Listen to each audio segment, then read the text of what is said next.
शिवशक्त्या युक्तो यदि भवति शक्तः प्रभवितुम् न चेदेवम् देवो न खलु कुशलः स्पन्दितुमपि अतस्त्वामाराध्याम् हरिहरविरिञ्चादिभिरपि प्रणन्तुम् स्तोतुम् वा कथमकृतपुण्यः प्रभवति तनीयाम् सम्पांसुम् तव चरणपङ्केरुहभवम् विरिञ्चिः सञ्चिन्वन् विरचयति लोकानविकलम् वहत्येनम् शौरिः कथमपि सहस्रेण शिरसा हरः संक्षुद्ध्यैनम् भजति भसितोद्धूलनविधिम् अविद्यानाम् अन्तस्तिमिरमिहिरद्वीपनगरी जडानाम् चैतन्यस्तबकमकरन्दश्रुतिझरी दरिद्राणाम् चिन्तामणिगुणनिका जन्म जलधौ निमग्नानाम् दंष्ट्रा मुररिपुवराहस्य भवति त्वदन्यः पाणिभ्याम् अभयवरदो दैवतगणः त्वमेका नैवासि प्रकटितवराभीत्यभिनया भयात्रातुम् दातुम् फलमपि च वाञ्छासमधिकम् शरण्ये लोकानाम् तव हि चरणावेव निपुणौ हरिस्त्वामाराध्य प्रणतजनसौभाग्यजननी पुरानारी भूत्वा पुररिपुमपि क्षोभमनयत्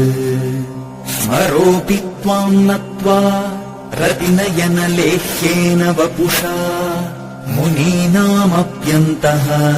प्रभवति हि मोहाय महताम् धनुः पौष्पम् मौर्वी मधुकरमयी पञ्चविशिखाः वसन्तः सामन्तो मलयमरुदायो धनरथः तथाप्येकः सर्वम् हिमगिरिसुते कामपि कृपाम् अपाङ्गात्ते लब्ध्वा जगदिदमनङ्गो विजयते वणत्काञ्चीदामा करिकलभकुम्भस्तननता परीक्षीणा मध्ये परिणतशरच्चन्द्रवदना धनुर्बाणान् पाशम् सृणिमपि दधाना करतलैः पुरस्तादास्ताम्नः पुरमथितुः आहो पुरुषिका सुधा सिन्धोर्मध्ये सुरविटपि वाटी परिवृते मणिद्वीपे नीपोपवनवति चिन्तामणिगृहे शिवाकारे मञ्चे परमशिवपर्यङ्कनिलयाम् भजन्ति त्वाम् धन्याः कतिचन चिदानन्दलहरीम् महीम् मूलाधारे कमपि मणिपूरे हुतवहम् स्थितम् स्वाधिष्ठाने हृदि मरुतमाकाशमुपरि मनोऽपि भ्रूमध्ये सकलमपि भित्त्वा कुलपथम् सहस्रारे पद्मे सहरहसि पत्या विहरसे सुधाधारासादैः चरणयुगलान्तर्विगलितैः प्रपञ्चम् सिञ्चन्ति पुनरपि रसाम्नाय महसः अवाप्य स्वाम् भूमिम् भुजगनिभम् अध्युष्टवलयम् स्वमात्मानम् कृत्वा स्वपिशिकुलकुण्डे कुहरिणी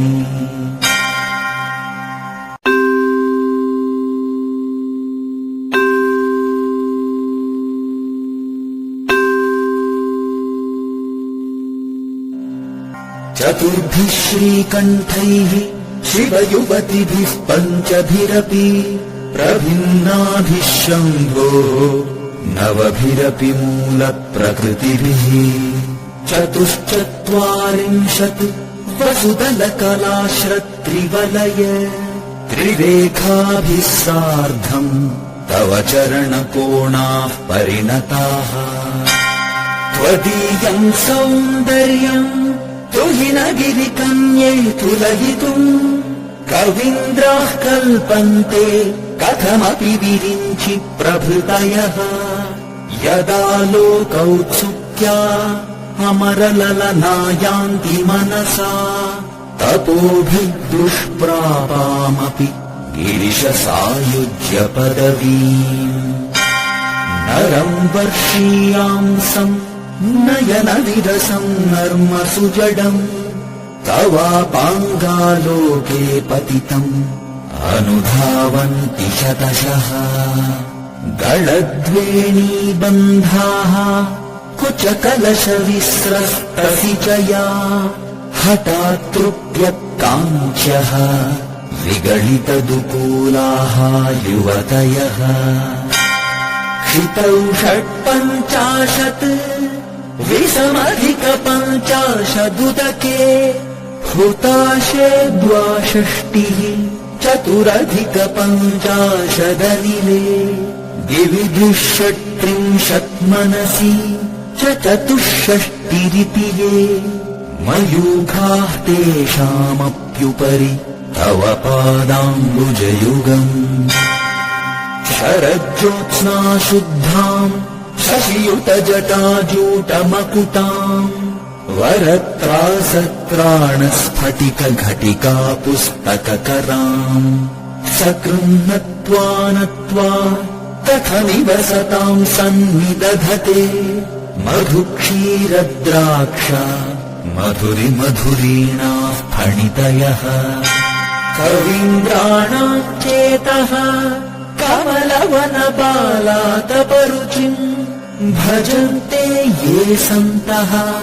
कतिचित् अरुणामेव भवतीम्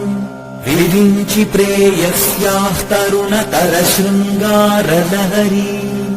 गभीराभिः वाग्भिः विदधति सताम् रञ्जनममी सवित्रीभिर्वाचाम् शशिमणिशिलाभङ्गरुचिभिः वशिम् याद्याभिः त्वाम् सह जननि सञ्चिन्तयति यः सकर्ता काव्यानाम् भवति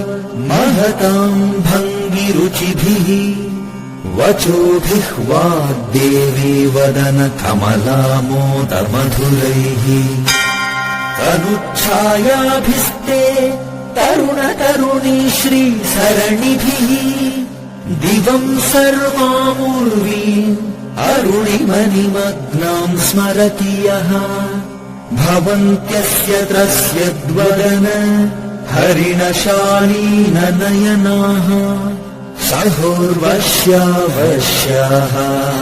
कति कति न गीर्वाणगणिकाः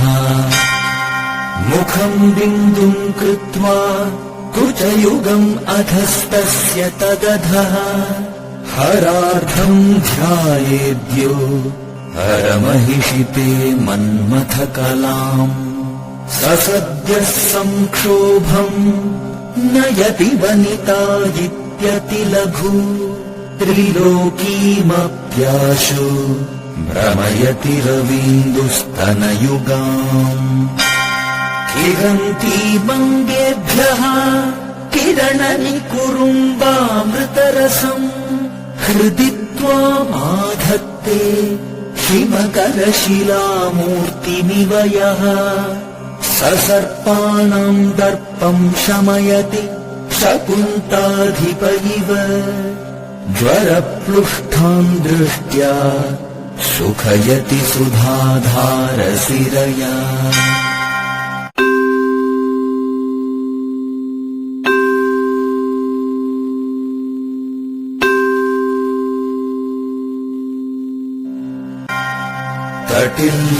कटिल्लेखातन्वीम्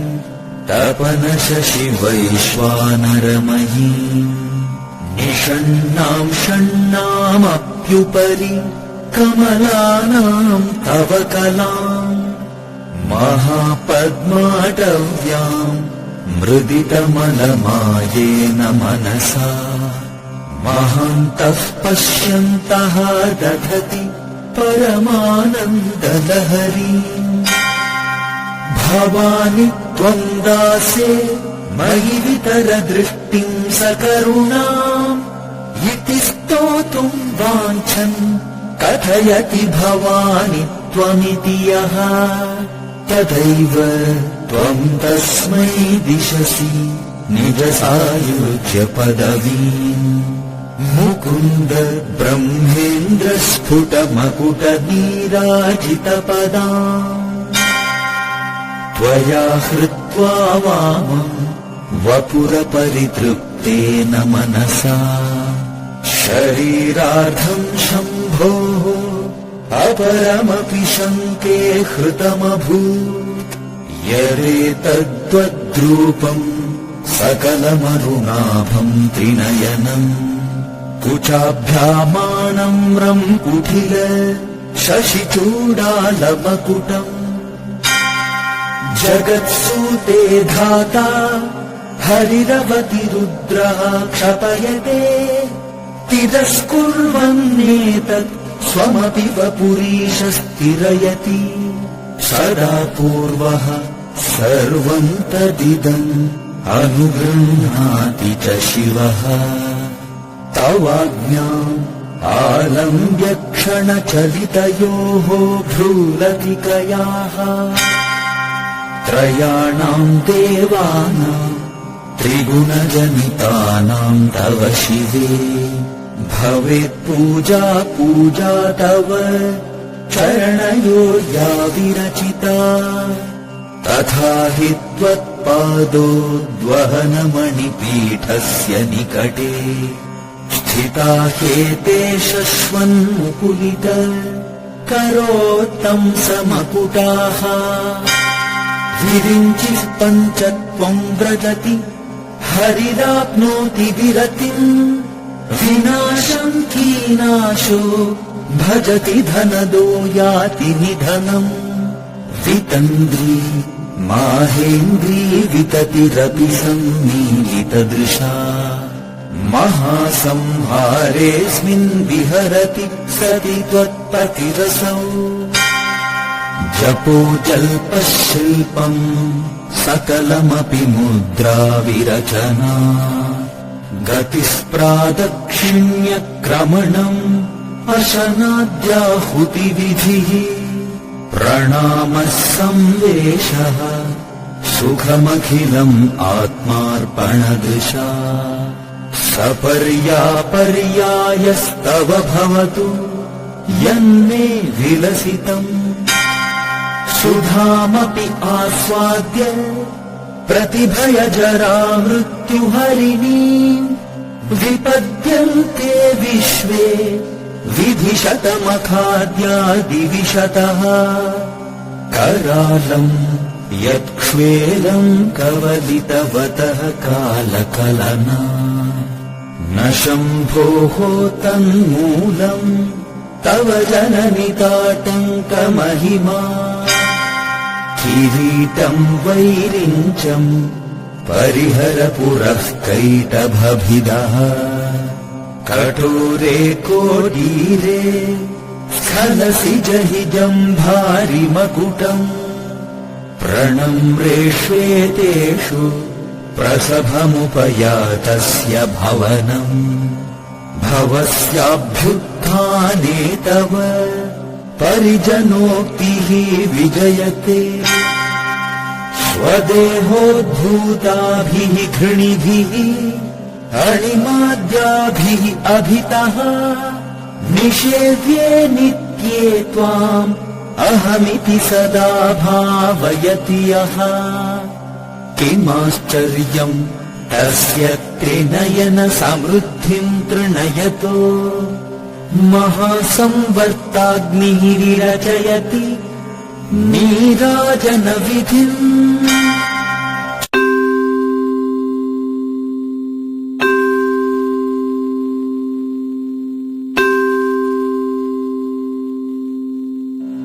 चतुष्षष्ठ्या तन्त्रैः सकलम्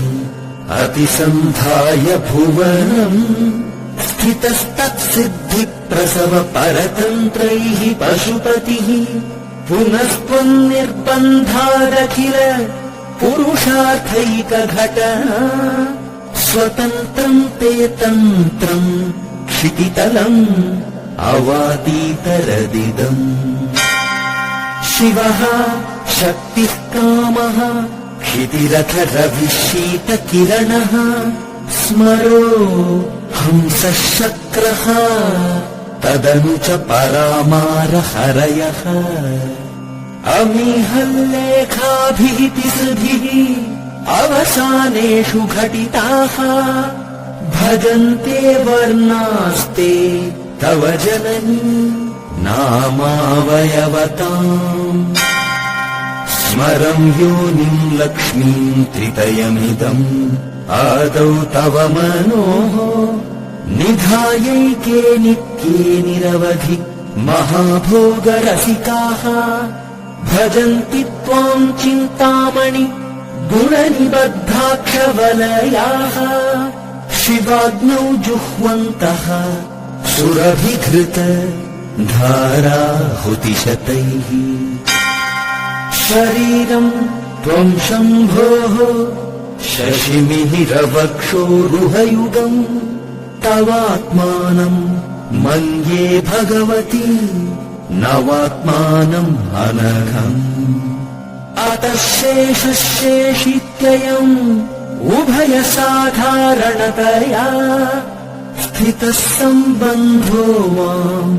समरस परानन्दपरयोः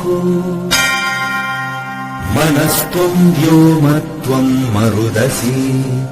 मरुत्सारथिरसि त्वमापः त्वम् भूमिः त्वयि परिणतायाम् न हि परम् त्वमेव स्वात्मानम् परिणमयितुम् विश्ववपुषा चिदानन्दाकारम् शिवयुवति भावेन बिभृशे तवाज्ञा चक्रस्थम् तपनशशिकोटिद्युतिधरम् परम् शम्भुम् वन्दे परिमिलितपार्श्वम् परचिता यमाराध्यम् भक्त्या रविशशिशुचीनामविषये निरालोके लोके निवसति हि भालोकभुवने विशुद्धौ ते शुद्धस्फटिक विशदम् व्योमजनकम् शिवम् सेवे देवीम् अपि शिव समानव्यवसिताम् ययोः कान्त्या यान्त्याः शशिकिरणसारूप्य शरणेः विधूतान्तर्ध्वान्ता विलसति चकोरीव जगति समुन्मीलत्संवित् कमलमकरन्दैकरसिकम् भजे हंसद्वन्द्वम् किमपि महताम् मानसचरम् यदा लाभादष्टादशगुणितविद्या परिणतिः यदा दत्ते दोषात् गुणमखिलम् अद्भयः अयैव तव स्वाधिष्ठाने हुतवहम् अधिष्ठाय निरतम् तमीडे संवर्तम् जननि महतीम् ताम् च समयाम् यदा लोके लोकान् दहति महसि क्रोधकलिते दयार्द्राया दृष्टिः शिशिरम् उपचारम् रचयति तटित्वन्तम् शक्त्या तिमिरपरिपन्थि स्फुरणया स्फुरन् नानारत्नाभरणपरिणद्धेन्द्रधनुषम् तव श्यामम् मेघम् कमपि मणिपूरैकशरणम् निषेवे वर्षन्तम् हरमिह तप्तम् त्रिभुवनम्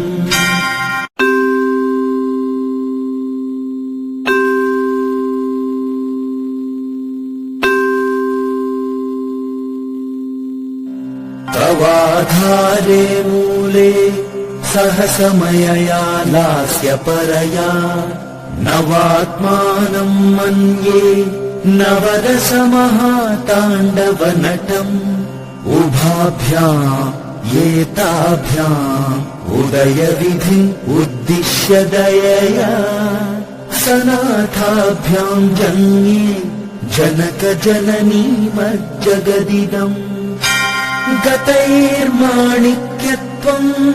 गगनमणिभिः सान्द्रघटितम् किरीटम् ते हैमम् हिमगिरिसुते कीर्तयति यः सनीडे यच्छायाश्छुरणशबलम् चन्द्रशकलम् धनुःशौनासीरम् किमिति न निबध्नाति धिषणा धुनोतु ध्वान्तम् न स्तुलितदलितेन्दीवरवनम् घनस्निग्धश्लक्ष्णम् चिकुरनिकुरुम्बम् तव शिवे यदीयम् सौरभ्यम् सहजमुपलब्धुम् सुमनसो वसन्त्यस्मिन्मन्ये वलमथनवाटी विटपिना तनोतु क्षेमम् नस्तव वदन सौन्दर्यलहरी परिवाहस्रोतः सरणिरिव सीमन्तसरणिः वहन्ती सिन्दूरम् प्रबलकबली भारतिमिर द्विषाम् वृन्दैः बन्दीकृतमिव नवीनार्ककिरणम् अरालैः स्वाभाव्यात् अलिकलकसश्रीभिः अलकैः परीतम् ते वक्त्रम् परिहसति पङ्केरुहरुचिम् दरस्मेरे यस्मिन् दशनरुचि किञ्जल्करुचिरे सुगन्धौ माद्यन्ति स्मरदहन चक्षुर्मधुलिहः ललाटम् लावण्यद्युति विमलम् आभाति तव यत् द्वितीयम् तन्मन्ये मकुटघटितम् चन्द्रशकलम् विपर्यासन्न्यासात् उभयमपि सम्भूय च मिथः सुधालेपस्यूतिः परिणमति रागाहिमकरः भ्रुवौ भुग्ने किञ्चित् भुवनभयभङ्गव्यसनिः त्वदीये नेत्राभ्याम् मधुकररुचिभ्याम् धृतगुणम् धनुर्मन्ये सव्येतरकर गृहीतम् रतिपतेः प्रकोष्ठे मुष्टौ च स्थगयति निगूढान्तरम् मे अहसूते सव्यम् तव नयनम् अर्कात्मकतया त्रियामाम् वामम् ते सृजति रजनी नायकतया तृतीया ते दृष्टिः दरदलितहेमम्भुजरुचिः समाधत्ते सन्ध्याम् दिवसनिशयोः अन्तरचरी विशाला कल्याणी स्फुटरुचिः अयोध्या कुवलयैः कृपाधारा धारा किमपि मथुरा आभोगवतिका अवन्ती दृष्टिस्ते बहुनगर विस्तार विजया ध्रुवम् तत्तन्नाम व्यवहरण योग्या विजयते कवीनाम् सन्दर्भस्तबक मकरन्दैकरसिकम् कटाक्षव्याक्षेप भ्रमरकलभौ कर्णयुगलम् अमुञ्चन्तौ दृष्ट्वा तव नवरसास्वादतरलौ असूया संसर्गात् अलिकनयनम् किञ्चिदरुणम्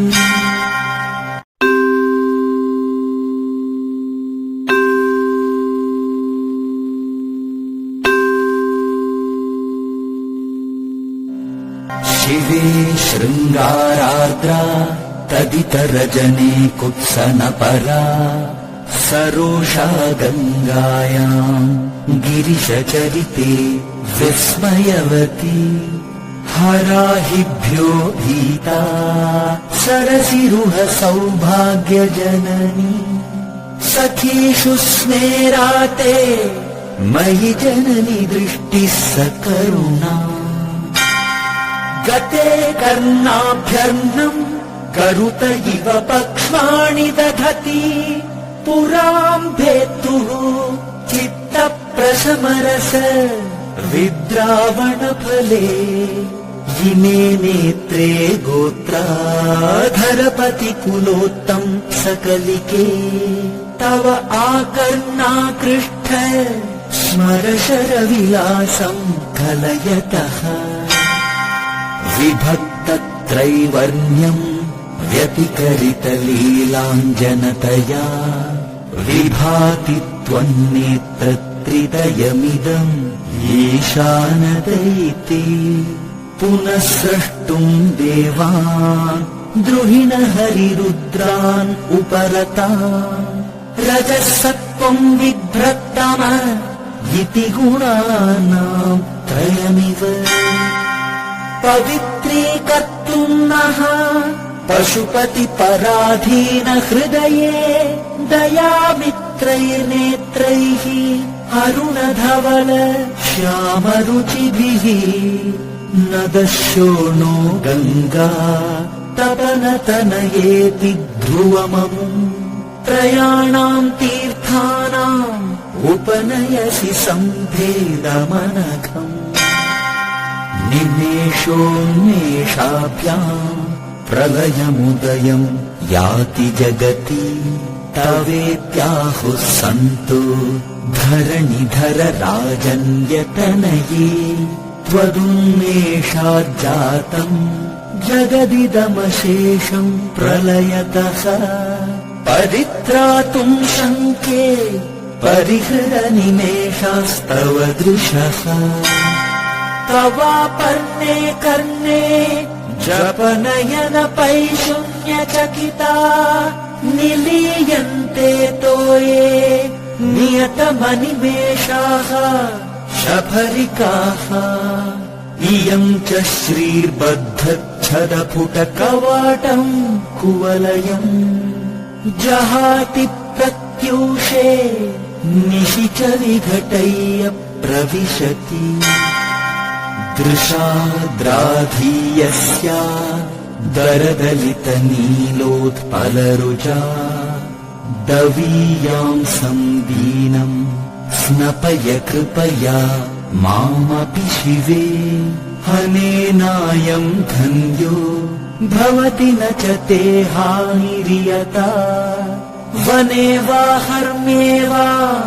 समकरनिपातो हिमकरः अरालम् ते फालीयुगलम्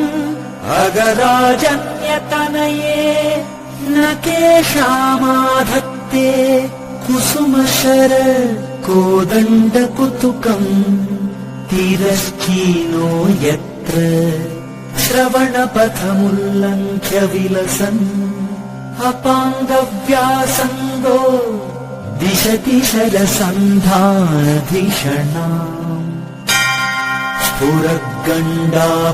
स्फुरद्गण्डाभोगप्रतिफलित ताटङ्कयुगलम् चतुश्चक्रम् मन्ये तव मुखमिदम् मन्मथरथम् यमारुह्य द्रुह्यति अवनिरथम् अर्केन्दुचरणम् महावीरो मारः प्रमथपतये सज्जितवते सरस्वत्याः सूक्तिः अमृतलहरी कौशलहरीः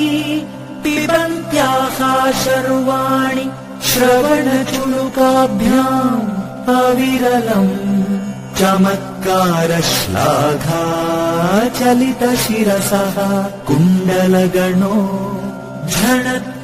झणत्कारैस्तारैः प्रतिवचनमाचष्ट इव ते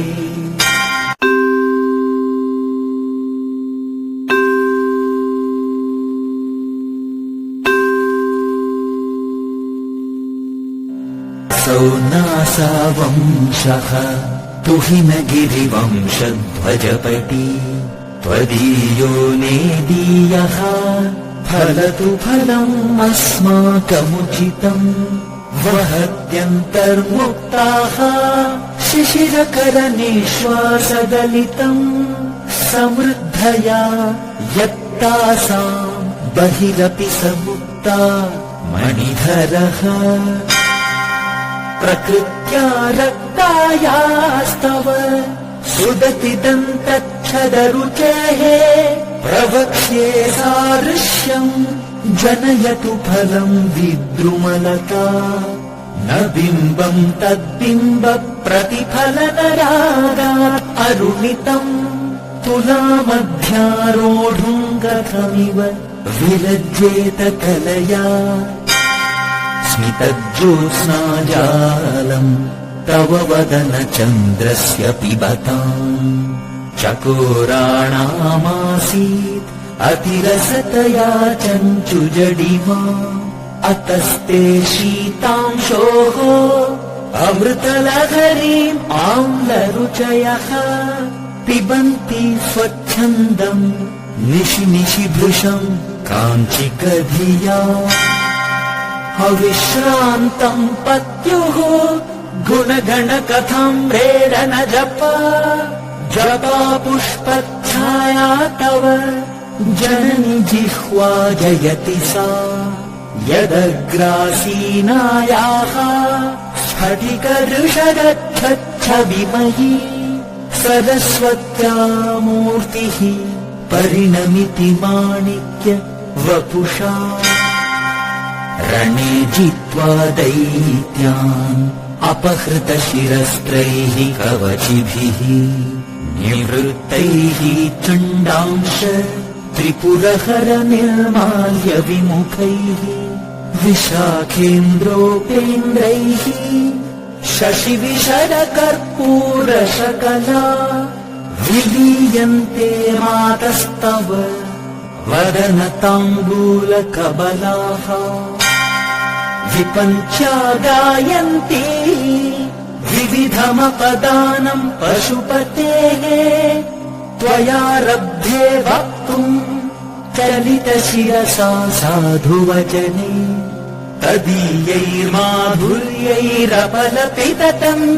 तदीयैर्माधुर्यैरपलपिततन्त्रीकलरवाम्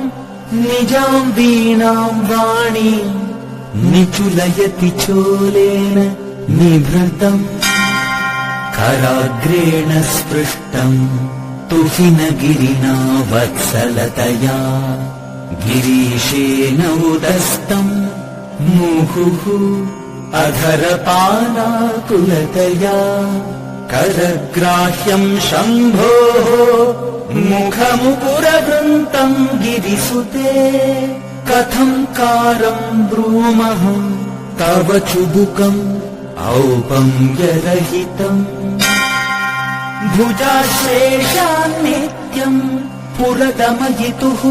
कण्ठकवती तव ग्रीवा धत्ते मुखकमलनालश्रियमियम्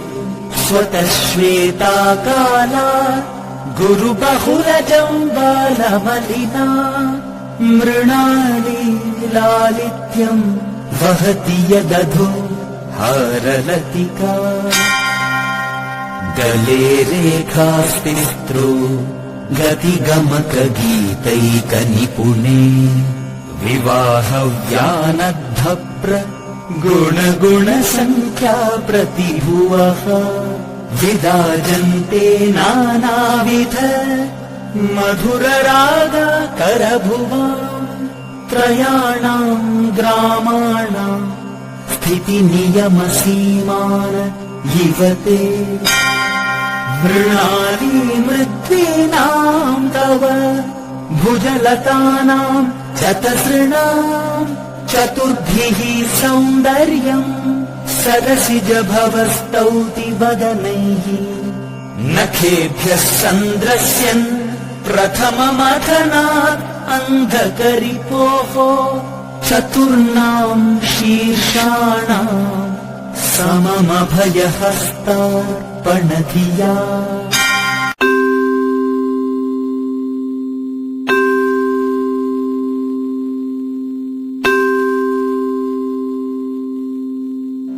नखानां बुद्ध्योतैः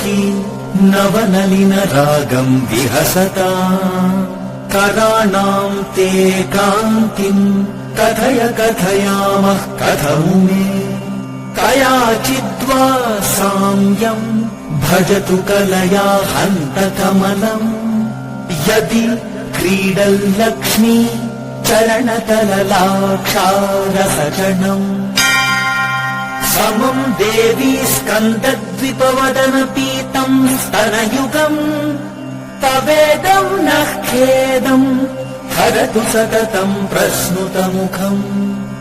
यदालोक्य आशङ्का कुलितहृदयो सजनकः श्वकुम्भौ हेरम्भः परिमृशति हस्तेन झटिति आमूते वक्षोजौ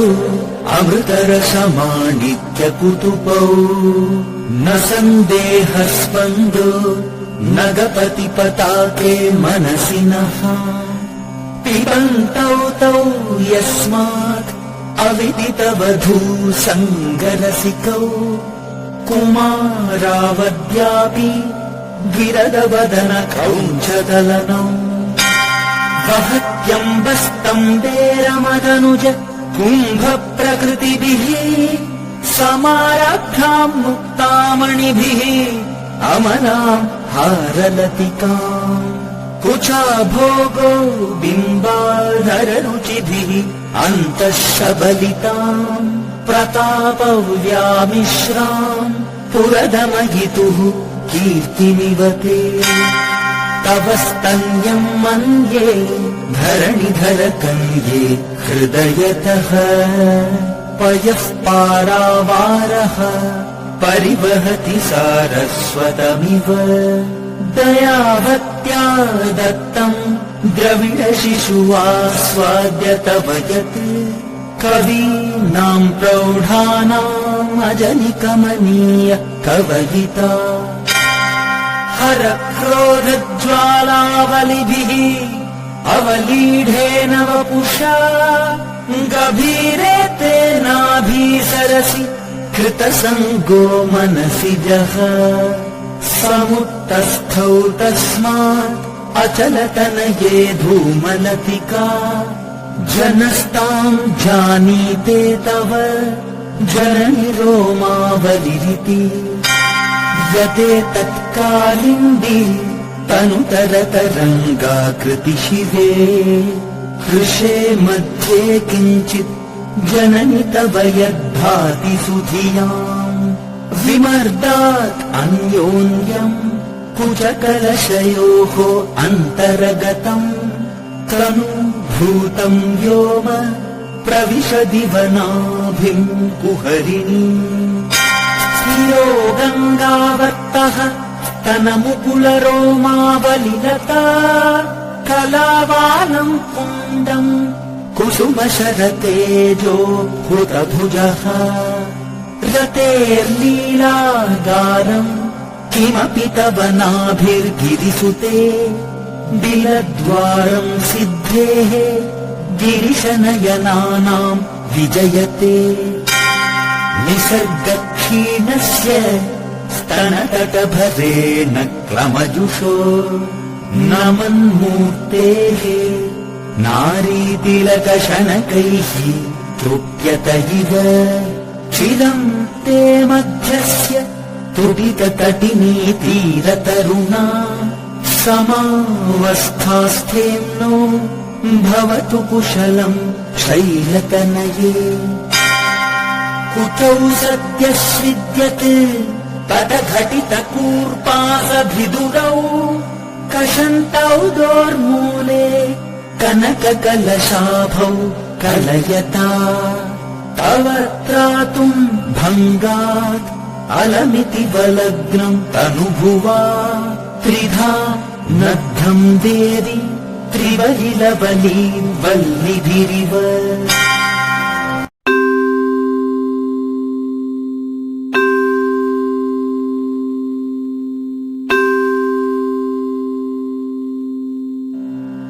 गुरुत्वम् विस्तारम् क्षितिधरपतिः पार्वती निजात् नितम्बात् आच्छिद्य त्वयि हरणरूपेण निदधे अतस्ते विस्तीर्णो गुरुरयमशेषाम् वसुमतीम् नितम्ब प्रभारः स्थगयति लघुत्वम् नयति च करीन्द्राणाम् शुण्डाम् कनककदलीकाण्डपटलीम् उभाभ्याम् ऊरुभ्याम् उभयमपि निर्जित्य भवति सुवृत्ताभ्याम् पत्युः प्रणति कठिनाभ्याम् गिरिसुते विधिज्ञे जानुभ्याम् विबुधकरिकुम्भद्वयमसि पराजेतुम् रुद्रम् द्विगुणशरगर्भौ गिरिसुते निशङ्कौ जङ्घेते विषमविशिखो बाढमकृत यदग्रे दृश्यन्ते दशशरफलाः पादयुगली नखाग्रच्छद्मानः सुरमकुटशाणैकनिशिताः श्रुतीनाम् मूर्धानो दधति तवयौ शेखरतया ममप्येतौ मातः शिरसि दयया धेहि चरणौ ययोः पाद्यम् पाथः पशुपतिजटाजूटतटिनी ययोः लाक्षालक्ष्मीः अरुणहरिचूडामणिरुचिः नमो वाकम् ब्रूमो नयनरमणीयाय परयोः तवास्मै द्वन्द्वाय स्फुटरुचिरसालक्तकवते असूयति अत्यन्तम् यदभिहननाय स्पृहयते पशूनामीशानः प्रमदवनकङ्केलितरवे मृषा कृत्वा गोत्रस्खलनमथ वैलक्षणमितम् ललाटे भर्तारम् चरणकमले ताडयति ते चिरादन्तशल्यम् दहनकृतम् उन्मूलितवता तुलाकोटिक्वाणैः किलिकिलितमीशानरिपुना हिमानी हन्तव्यम् हिमगिरिनिवासैकचतुरौ निशायाम् निद्राणाम् निशिचरमभागे च विशदौ वरम् लक्ष्मीपात्रम् श्रियमतिसृजन्तौ समयिनाम् सरोजम् त्वत्पादौ जननि जयतश्चित्रमिह किम् पदम् ते कीर्तीनाम् प्रपदमपदम् देवि विपदाम् कथम् नीतम् सद्भिः कठिनकमठीकर्परतुलाम् कथम् वा बाहुभ्याम् उपयमनकाले पुरभिदा यदादाय न्यस्तम् दृशदि दयमानेन मनसा नखैर्नागस्त्रीणाम् करकमलसङ्कोच शशिभिः तरूणाम् दिव्यानाम् हसत इव ते चण्डि चरणौ फलानि स्वस्थेभ्यः किसलयकराग्रेण ददताम् दरिद्रेभ्यो भद्राम् श्रियमनिशमह्नाय ददतौ ददाने दीनेभ्यः श्रियमनिशमाशानुसदृशीम् आनन्दम् सौन्दर्यप्रतरमकरन्दम् विकिरति तवास्मिन् मन्दारस्तबकसुभगे यातु चरणे निमज्जन्मज्जीवः करणचरण षट्चरणताम्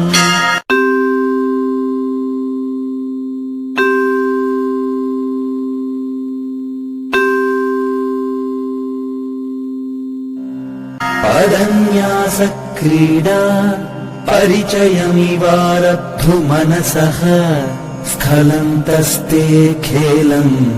भवनकलहंसा न जगति अतस्तेषाम् शिक्षाम् सुभगमणिमञ्जीररणित छलाताचक्षाणम् चरणकमलम् चारुचरिते गतास्ते मञ्चत्वम् द्रुहिण हरिरुद्रेश्वरभृतः शिवस्वच्छच्छाया घटितकपटप्रच्छदपटः त्वदीयानाम् भासाम् प्रतिफलनरागारुणतया शरीरी शृङ्गारो रस इव दृशाम् दोग्धिकुतुकम् अरालाकेशेषु प्रकृतिसरला मन्दहसिते शिरीषाभाचित्ते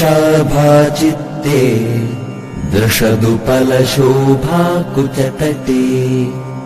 भृशम् तन्वी मध्ये पृथुरुरसिजारोहविषये जगत्त्रातुम् शम्भोः जयति करुणा काचिदरुणा कलङ्कः कस्तूरी रजनिकरबिम्बम् जलमयम् कलाभिः कर्पूरैः मरकतकरण्डम् निबिडितम् अतस्त्वद्भोगेन प्रतिदिनमिदम् रिक्तकुहरम् विधिर्भूयो भूयो निबिडयति नूनम् तव कृते पुरारातेरन्तः पुरमसि ततस्त्वच्चरणयोः सपर्या मर्यादा तरलकरणानाम् असुलभा तथा ह्येते नीताः शतमखमुखाः सिद्धिमतुलाम् तव द्वारोपान्तस्थितिभिः अणिमाद्याभिः अमराः कलत्रम् वैधात्रम् कति कति भजन्ते न कवयः श्रियो देव्याः को वा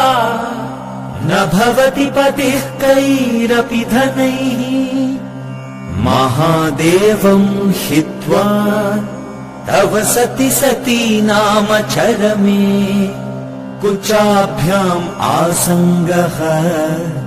कुरवकतरोरपि असुलभः गिरामाहुर्देवी द्रुहिण गृहिणीम् आगमविदो हरेः पत्नीम् पद्माम् हरसहचरीम् अद्रितनयाम् तुरीया कापि त्वम् दुरधिगमनि सीममहिमा महामाया विश्वम् भ्रमयसि परब्रह्म महिषी कराकाले मातः कथय कलितालक्तकरसम् पिबेयम् विद्यार्थी तव चरणनिर्नेजनजलम् प्रकृत्या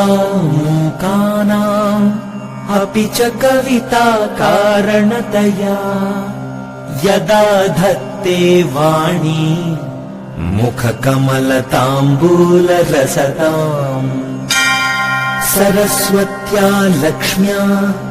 विधिहरिसपत्नो विहरते रतेः पातिव्रत्यम् शिथिलयति रम्येण वपुषा चिरम् जीवन्नेव क्षपितपशुपाशव्यतिकरः परानन्दाभिख्यम् रसयति रसम् त्वद्भजनवान् प्रदीपज्वालाभिः दिवसकरनीराजनविधिः सुधासूतेश्चन्द्रो फलजललवैरर्घ्यरचना स्वकीयैरम्भोभिः सलिलनिधिसौहित्यकरणम् त्वदीयाभिर्वाग्भिः तव जननि वाचाम् स्तुतिरियम्।